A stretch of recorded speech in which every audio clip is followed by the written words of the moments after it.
Hey everyone, my name's Jack Kavanagh. You can learn more about me and my story, what I get up to at jack-kavanagh.com. And I'm delighted to be here for this episode of Sleep, Eat, Perform, Repeat. Coming up on Sleep, Eat, Perform, Repeat. I ran down the beach, dived into the water, and my head collided with the sandbank. I broke the fifth vertebrae down in my neck.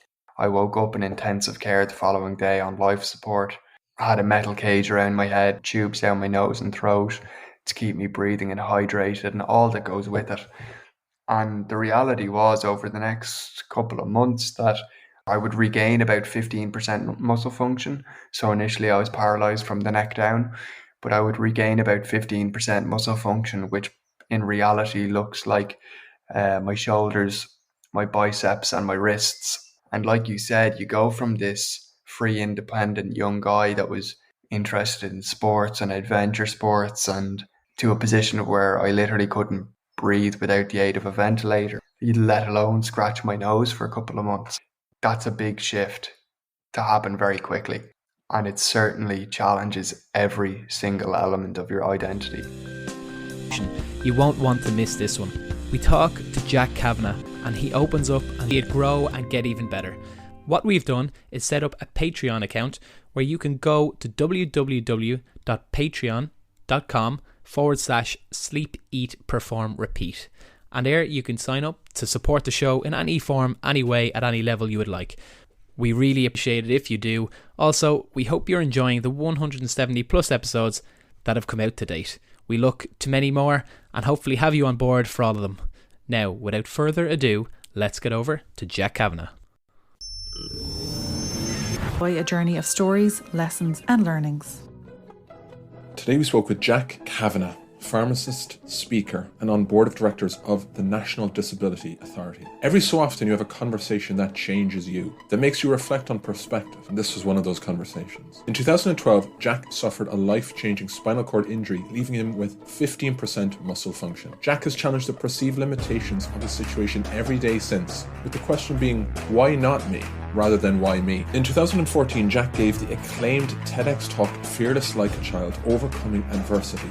Watch it. Jack has also received several international awards for his documentary, Breaking Boundaries. As a pharmacist, speaker and facilitator, Jack is passionate about the value of health and well-being as drivers for business performance, coupled with cultivating diverse and inclusive environments where people belong and are valued. He hosts the Only Human podcast and is part of the board of directors of the National Disability Authority and Centre for Excellence in Universal Design, as well as the leadership development organisation Common Purpose Ireland. Today we listen to Jack's story, his life in school and his changing of identity over time. Jack unpacked navigating the world now, how life rewards effort, and why vulnerability and kindness are so important. In the darkest of times, Jack chose his response, showed strength and courage. We can all take something from today. Listen through deeply, and again even. Jack Kavanagh, welcome to the show, sir. How are you doing? I am very well, thank you. The sun is shining. It's a Monday. Start the week off well. I'm in good form. Thanks for having me. Jack, you're a man that's doing a lot and has done a lot, and where do you start to tell the tale as to who you are when someone starts speaking with you? Yeah, God, the question of who am I is something that I think, well, certainly I constantly am checking in with. I suppose, like, to know me now, you kind of need to know a little bit about me from when I was younger, and I think that frames a lot of context. And so, like, I'm from County Meath. I grew up in the countryside, about a kilometre outside of town on either side of us. And like when I was a kid, I was just up at the beginning of the day, like so many others, and going until I passed out at night, and used to get involved in all kinds of sports from running to rugby and Gaelic soccer, hurling, tennis, athletics. You could put me in anywhere and I would give it a go. And but a big part of my life during those younger years as well was, hopping the fence at the back of the garden with the dog and going wandering out through the fields. And we had out a couple of fields back, there was a place that all the locals called Tiernan Og. And you had to walk across a little plank and a stream to get there. And I would just go out there and go wandering. And I love being in nature, and something that has really been a thread in my life. And so that was kind of home life. And then as I went through my younger years, I suppose I entered school and the phone calls home started, and I was constantly getting phone calls home for being disruptive, for distracting other kids, for causing trouble. But behind all of that, I was a very sensitive kid. And for those first couple of years, like I can remember being very kind of emotionally attuned to people and noticing when others were having a hard time, and I would check in with them and their stories going back as young as junior and senior infants where that was the case. Um, but I was kind of sidelined by a number of teachers in those early years as a bit of a disruptive troublemaker and a problem child, and that they got the behaviors that result from that kind of treatment. And over the years, it became clear actually there might be a bit more to this, and I was diagnosed with quite bad dyslexia at the time. And it was around then I got introduced to the second kind of teacher, and that was additional resource, and I got to spend time with an educational psychologist and so on as well. And those teachers really instilled in me what is baked into the education system now, which is the essence of a growth mindset. And I was coming in week after week doing the spelling tests and getting 2 out of 10, and I was, really struggling writing everything upside down and back to front. And they took me under their wing and showed me that none of us get it right all the time.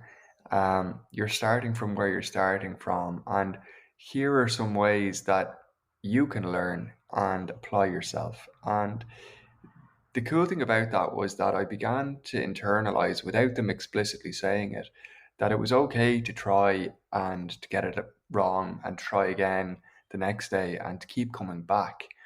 And as a friend of mine, Jerry Duffy, would say, that really taught me that life rewards effort.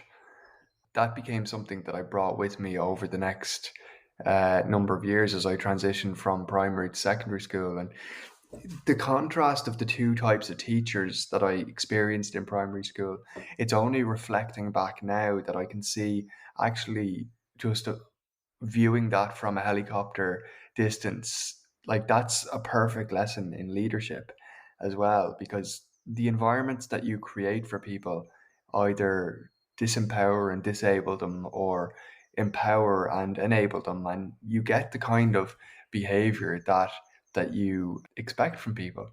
I can remember going from a position of where my dad was reading me the Harry Potter books to being able to read them myself.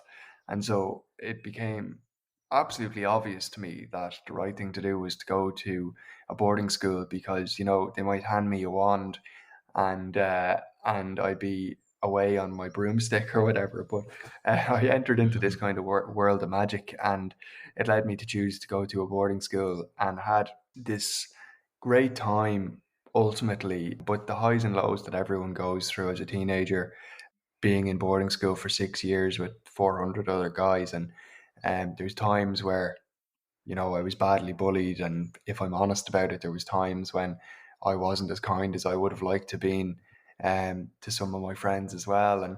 And you go through all the questioning as a teenager of like, how do I fit in, and the body image, and questioning the religion you're being brought up in, and you're just constantly pushing out against the limits of the comfort zone. And during those years, it became, in contrast to my younger years, very clear that I was applying myself and becoming very diligent. And I really took that idea of life rewards effort on, and I worked very hard. But I played a lot of sport as well, and that gave me a sense of balance. And sports taught me different things. And I did a lot of running, I played a lot of rugby. Then I found my ultimate passion, which was during those years, which was windsurfing. Running taught me what it was to be alone with myself. And it was such an important space for me. I'd leave everything behind when you go out on a run, and it was just one foot in front of the other. And I loved that. But inevitably, the voice would start inside your head, and it wasn't always a nice voice, and I started to realize that actually I didn't always have to listen to it, that I could challenge it, and I didn't have to be so critical of myself, but that I could be balanced and more encouraging of myself. And so that became a really important piece for me. And I think running, when I did it competitively, also show, as much as I did it for leisure and fun, when I did it competitively, it really showed me that we have more in us than we think we do. And, you know, when you get to that space where you think there's nothing left that you can give, actually there's a reserve somewhere that comes from somewhere. So that was huge. And then rugby, I played a lot through secondary school and from the age of 8, actually. That taught me what it was to work towards something as a shared objective as a team, and how I fit into that environment as well. But I suppose windsurfing became this all-consuming piece for me because, as I said, I had a huge affinity for nature, and my dad used to bring me um, to do water sports camps and kayaking and sailing and stuff when we would go on holidays down the west of Ireland, and that led me to the world of windsurfing, and I just completely fell in love with it for so many reasons. Like, there was a huge amount of elements to it, but that sent me on this pursuit of trying to spend as much time as I could pursuing the environments that I wanted to be in, which was at the beach, really. And so I became a lifeguard, and I did my power boating instructing, and then I became a windsurfing instructor. And I would spend my summers working in the west of Ireland in Closh to Ishka in Belmullet, instructing other young people to windsurf and to surf, and working as a lifeguard. And I can honestly say that was kind of the first place that I really felt at home. That people got me, and I loved the freedom and adventure of that environment.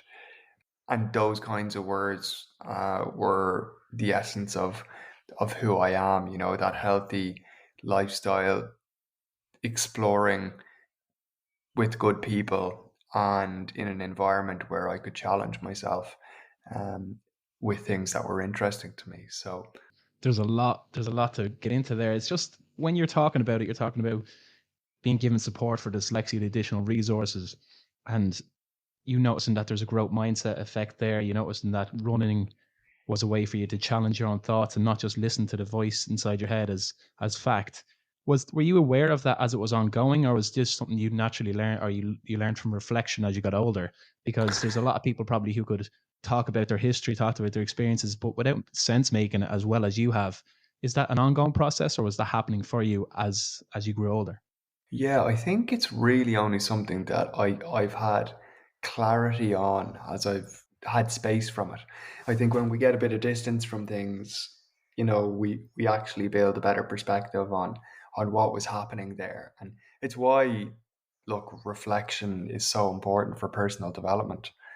Yeah, so I would say that, but I can remember one thing that became ingrained in me was I had this additional resource support with Joe, and Joe was an educational psychologist, and she would, you know, I would turn up, and I felt safe with her, which was really, it's really, really important that when we're maybe struggling with something as a child anyway, that we have an older adult that we feel safe with to explore how we might improve or deal with that.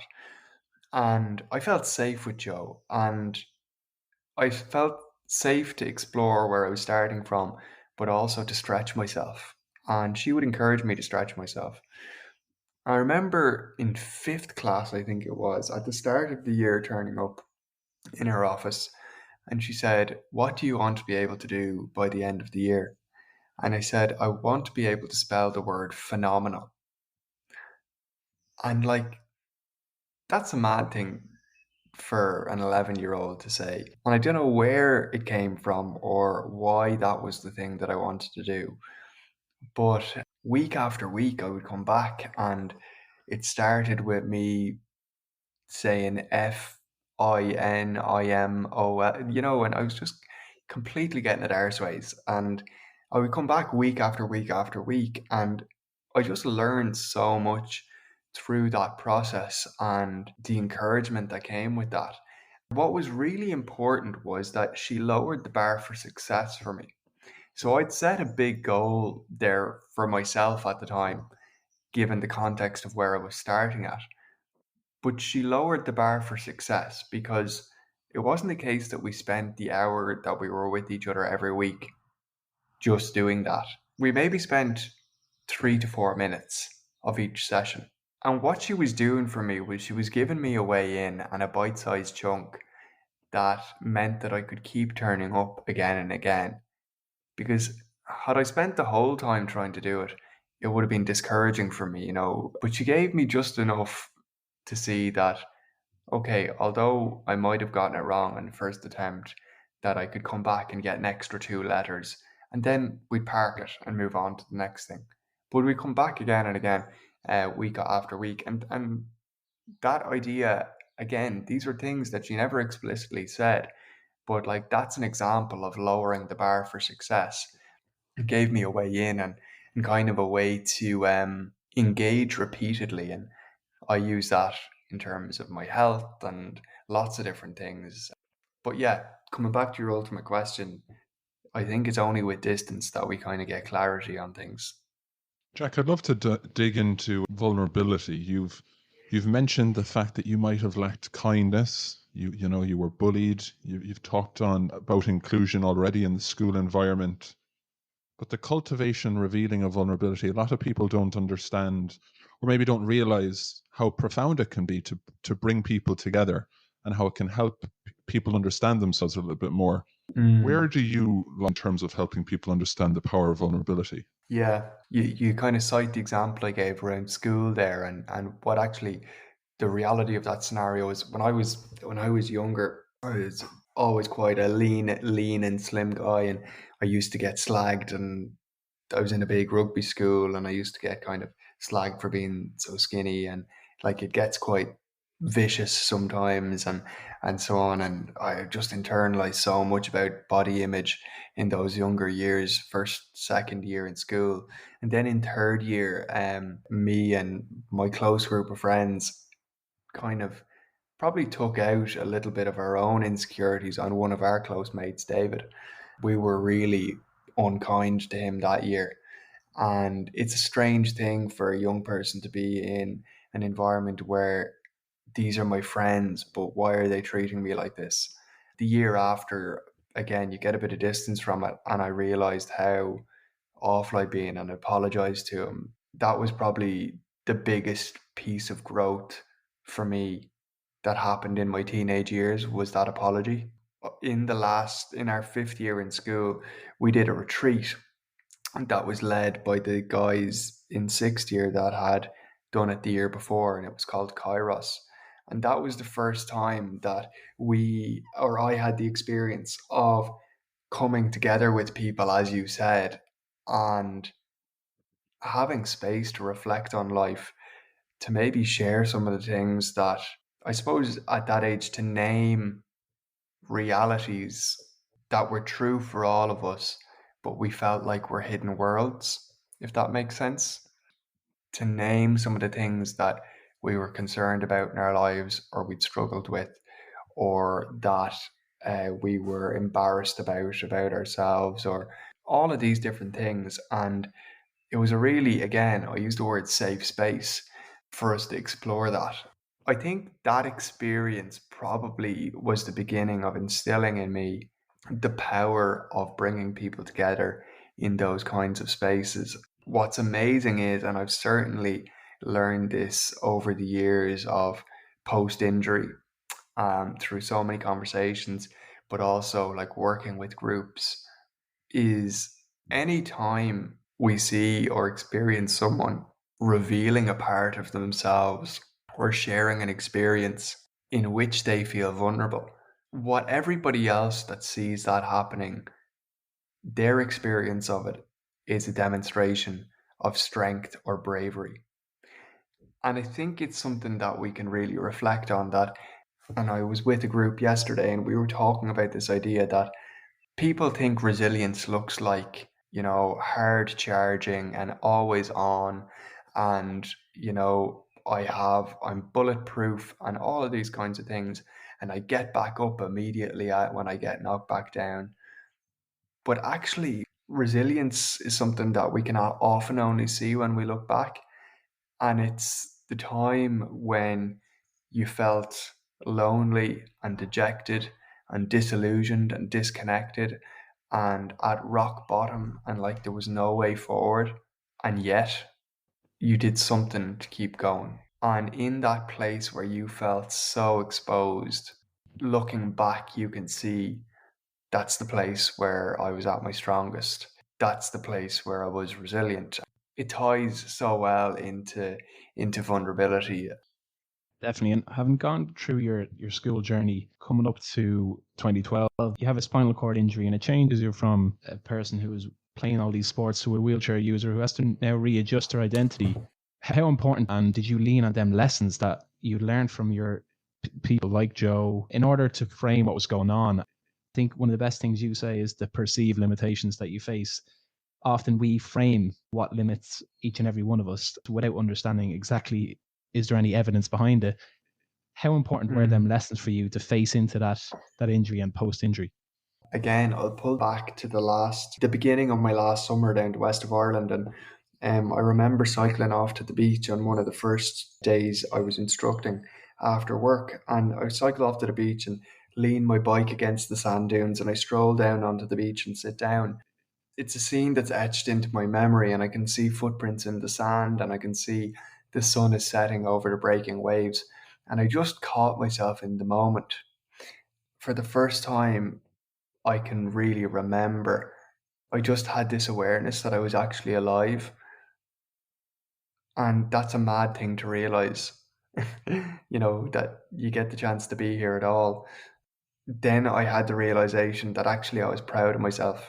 The work that I put in to be studying a health science degree in college and have a year under my belt, I was excited about where that was bringing me. I was feeling comfortable with the people that were around me. I was looking forward to the job that I was doing and spending the rest of the summer there. And so, kind of, was the first time I could remember starting to get answers to some of the questions about myself. And the essence of that was actually that I was becoming comfortable with myself. And at the end of that summer, I went away on holidays with some of my best friends and in Portugal, as we alluded to earlier. And on the first day, I ran down the beach, dived into the water, and my head collided with the sandbank. I broke the fifth vertebrae down in my neck. We could go through the whole story, but the reality is that I woke up in intensive care the following day on life support. I had a metal cage around my head, no tubes down my nose and throat to keep me breathing and hydrated and all that goes with it. And the reality was, over the next couple of months, that I would learn to, or I would regain about 15% muscle function. So initially I was paralyzed from the neck down, but I would regain about 15% muscle function, which in reality looks like my shoulders, my biceps, and my wrists. And like you said, you go from this free, independent young guy that was interested in sports and adventure sports and to a position where I literally couldn't breathe without the aid of a ventilator, let alone scratch my nose for a couple of months. And that's a big shift to happen very quickly. And it certainly challenges every single element of your identity. And you go through, it's a loss, and you go through the grief of it. You go through the denial and the anger and the bargaining and the frustration and all of the things. And it sometimes you experience one of them for a week or all of them in a day. You peel back different layers of it over time. But an interesting thing happened in that in the intensive care bed, the first friend in to see me was Gareth. And he had this like smiling but tear-filled face. And I couldn't speak, and he was kind of overcome with emotion. And so he couldn't really either. But from somewhere, I just mouthed the words, "It's going to be okay."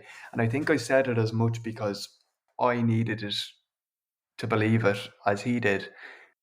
But very early on, that was kind of a choice to say, this won't be the end, I'm only getting started, and this is, yes, not ideal in any way, shape, or form, but actually I had already started to choose a response in that moment. That was something that didn't happen once. That happened time after time after time. And another interesting part of the story is that my parents were on a flight over to Portugal to find me in hospital, and my mum was asking dad on the plane, why Jack? Why would this happen to Jack? And it's a completely understandable question, when you face adversity or a setback or a big challenge like we all have in different parts of our lives, you fall into the victim scenario and you say, why me sometimes? And it gives you a bit of room to breathe and to come to terms with the scenario. But actually after a little while it doesn't bring you anywhere. And I went through that as I was going through the grieving process. Why me? Why me? Why me? And I only learned about the conversation my parents had about 3 years later. And my dad responded to my mum on the plane that night, and he said, well, why not, Jack? Why should it have happened to anybody else on the beach? He was dead right. And that was, over time, the choice that I realized was there as well. And I was guided in that choice by some people around me. But like you talk about choosing your response and so on, I started to ask, but why not me? That liberates you in a huge way, because it takes you from a position of the victim of a scenario, which was a freak accident, like it was nobody's fault, to a place where actually now I can choose what happens next. Lots of little things needed to happen next to bring me towards where I was going. And so all of this was happening around the time that I was trying to even begin to consider how I would reconstruct any kind of identity. But a big part of it for me was that piece of being a fit, independent young guy. Although it was my consultant's job to tell me all the things that I would never do again, I just really didn't gel with this idea of a dependent life and of being so restricted from all the things that I would love to do. That was an important, it wasn't that I was denying the reality of where I was or where I was starting, because that was the beginning and the point from which we were moving forward. But I didn't choose to let that be the story that would unfold. And so my aim became to become as independent as I possibly could, to challenge all of the perceived limits, as you said, that were being set in my way, and to re-engage, yes, in different ways, and to adapt the ways in which I would do it, but to re-engage with the environments that I loved, the out in the outdoors, to complete my studies as a health professional. And over the years, what would happen is that I suppose my eyes and mind would be opened a little bit wider to what was possible, when I started to see that, there's something more inside of all of us if we really believed that we had capacity and started to take action towards it. And so that started kind of the ball in motion, rebuilding an identity. But it started with the idea of being that fit, young, independent guy. And I remember in hospital, all the advice was, you need to go for a power wheelchair, you need to go for a power wheelchair. Uh, your level of function, like you won't be able to manage in a manual chair. And it just didn't gel again with the perception that I had of myself as this free, independent young guy. And I chose the manual wheelchair. And I appreciated that it was going to be a challenge for a couple of years, and that I wasn't going to be as independent as I would like, and there was trade-offs. But actually, it was the thing that led me to stretch myself in so many different ways. And I remember being in the rehab bed and a mentor that came in who had a spinal injury a few years previously, and he came in and he said, I was telling him about this vision I had of I'll be driving a van from my wheelchair, and I'll have different bikes that allow me to explore different environments, and I'll keep some of them in the back of my van, and it'll give me great independence, and I'll be much more self-sufficient and so on. Um, and a few years later, he turned up at my house and he said, Jack, do you remember that conversation we had? He was like, look out in the garden, you're after doing it. Like, your van is out there with your bikes in it, and that's exactly what you're doing. And I think it's the piece of having a vision for yourself. And I certainly had that vision for that piece of my life, and probably the biggest vision of all was to get back to college for the following year. When I did that, that kind of allowed me to reset what else might be possible. There's so much in that, how you managed to show courage in that time. You know, you chose the response, life rewards effort. Well, what next? What now? So there's so much in that, Jack. Thanks for sharing all that. Can I just jump in and say one Go more on. thing on that? And the way I've described it there sounds like I was strong all of that time, and I certainly was not. There were very dark periods in those initial couple of years. Like, I remember very upsetting times during rehab. One of my biggest role models took his own life, and that was a huge part of my journey because he was a huge role model for me in the windsurfing space, and I thought he had everything. And when he took his own life, again, it was a decision point for me to really be transparent in my journey, because I thought he had it all, and yet he didn't have a space where he could express the challenges he was going through. And so, me sharing the tough places that I went to over the years, I did so in the hope that that would create a space for others to open conversation as well. And I can remember probably the lowest point of all was the first holiday that I went on after my injury. I went down to the west of Ireland, and I turned 21 while I was down there. And this place, the west of Ireland, that had represented so much freedom to me in so many ways and such an adventure. I was in Connemara, and it was now more restricting and a more hostile environment than I'd ever experienced before using a wheelchair, because I just didn't have any of the tools that I needed to explore the environment in the way I was used to. For days and weeks, being so low that I wouldn't even make eye contact with people. And I was surrounded by people that cared about me. I wouldn't make eye contact with them because I didn't want them to see the level of pain that I was experiencing and how much I was hurting as I came to terms with the new realities. At that time, I was so dependent on others. And it was a huge, probably the most important period, because that was when I really broke down for the first time, really significantly. That was my rock bottom moment of completely losing it and descending into just an awful state, and then opening up about it and being able to sob and sob and sob and shake with the brutality of the scenario as I sat at one of the beaches that I used to windsurf on. And so, although it might sound on the initial telling like I chose my response and away with me, that was something I came back to again and again and again while the grieving process went on. I appreciate that, Jack, given the full perspective of what it's like to encounter or to go through such a challenge. Jack, we'd love to.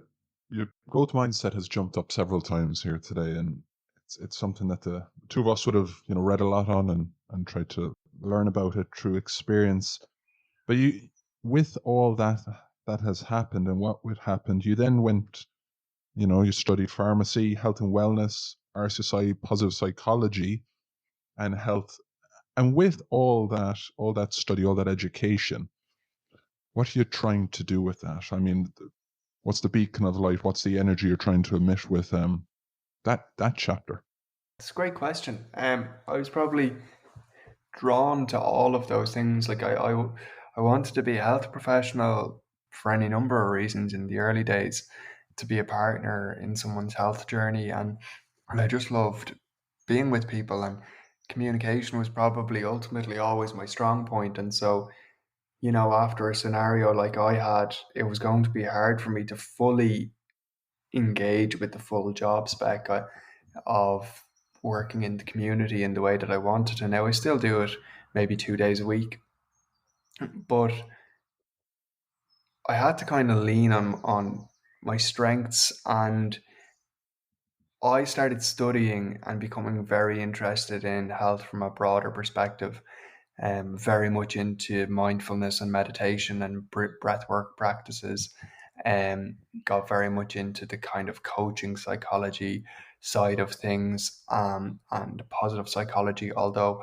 I really don't like that phrasing, that word, the positive piece, um, because really I think it's about restoring balance and showing people how they can live well and lean on strengths and develop coping mechanisms that are healthier rather than unhealthy, and so on. But I became very interested in that broader perspective of health, um, because I needed it, and it was part of my rebuilding journey.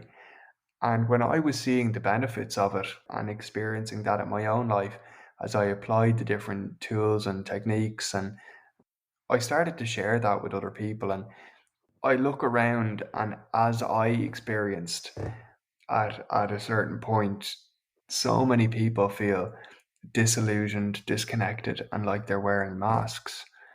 And I wanted to create environments where it was okay for people to lower those masks, where they felt more connected to themselves and the people around them, and they felt that little bit less disillusioned, and maybe had some tools to lean on, um, to help with that. And so over the years, that's become my journey, has been sharing a lot of the things that I have learned along the way, but also bringing these practices to people and different environments.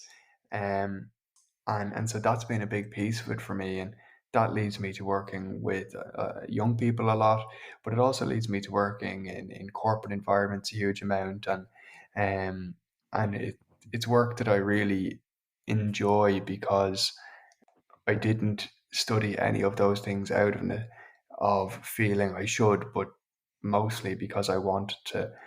It came from a place of curiosity rather than anything else. There's so many lessons that you've shared with us today.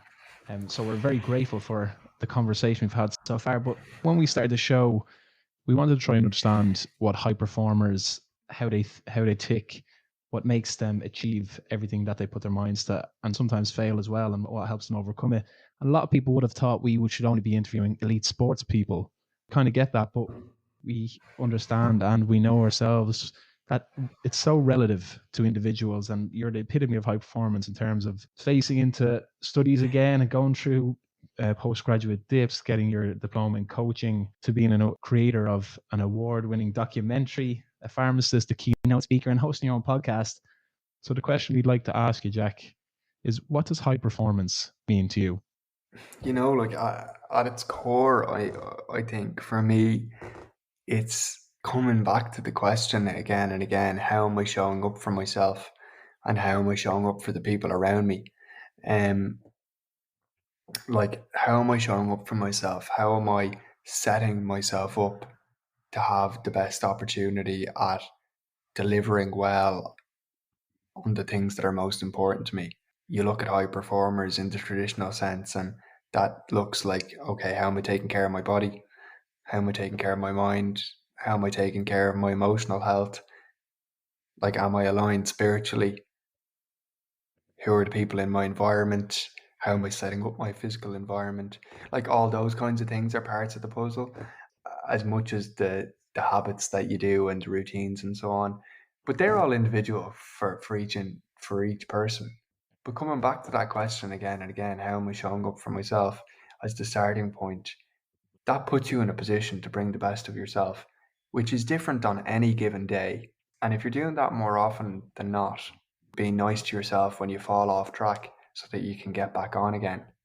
And if you're showing up for yourself in small ways regularly like that, you're going to be better for everybody else around you and for the things that are most important in your life. And you're going to perform at a higher level innately.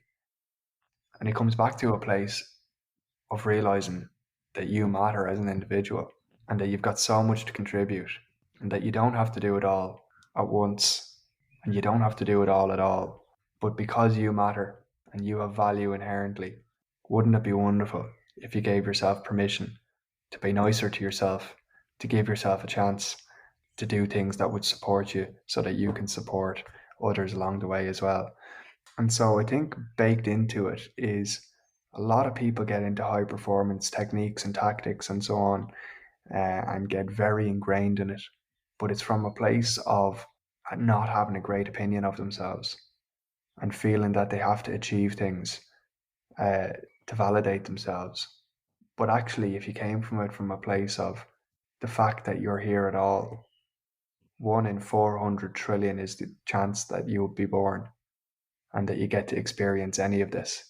There's no one else with the same life experiences, fingerprint, way of being in the world to you.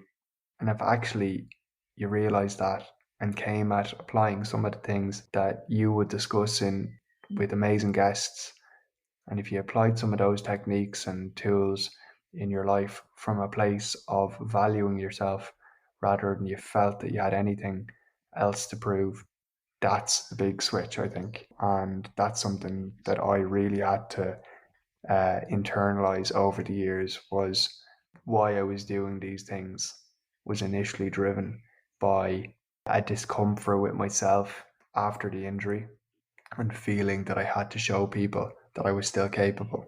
And there was a certain point at which I looked at myself in the mirror and said, regardless of any of that, just by itself, you matter and you're valuable. And my default approach started to come from much more of a place of caring about myself, and then it became easier to do all of these things in the first place. Jack, thanks very much for coming on, for telling part of your story, really sharing and opening up with us and with everyone listening to it. We got loads from it. Thank you very much, and stay well and stay healthy. Thanks again for your time today. Cheers, lads.